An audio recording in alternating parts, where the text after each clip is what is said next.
Hi guys! Welcome to my YouTube channel po. Pag-uusapan po natin ngayon ay tungkol po sa nilabas na plano po ni SSS sa taong 2025 po para sa ating mga SSS members at SSS pensioner po. Ayan guys, so kamakailan po ay inanunsyo po ni SSS ang mga plano po niya sa taong 2025 po. Isa na po dito ang better service para sa pensioners po natin. Ayan guys, pag-aaralan po ng SSS ang mga guidelines ng ACOP or Annual Confirmation of Pensioner kung paano na po ito nila mapapadali para hindi na po mahirapan ang ating mga pensioners sa pag-comply po nito. At according din po sa presidente ng SSS, pag-aaralan din po nila ang sentimento po ng ating mga retirement pensioners po edad 80 years and above, para po siguraduhin ang patuloy na pagtanggap po ng kanilang pension benefits po.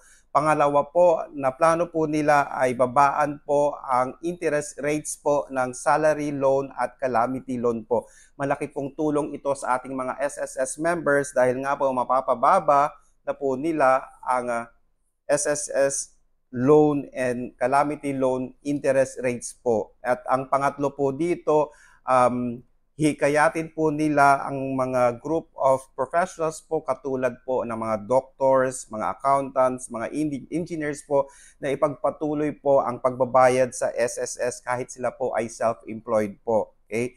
Para po pagdating po ng retirement nila, mayroon po silang matatanggap sa SSS. At kung nabuo na po nila yung 120 contributions po, pwede pa rin po nilang ituloy po ito para mas malaki pong retirement benefits po ang matatanggap nila sa SSS. Sana po sa SSS matuloy po ang mga plano po ninyo para po sa ating mga SSS pensioners po at para sa ating mga SSS members po. Malaking tulong po ito mula sa inyo. Maraming salamat po. Please do not forget to subscribe, like, and share para po lagi po tayong updated sa ating mga videos. Maraming salamat po and stay safe. Bye-bye!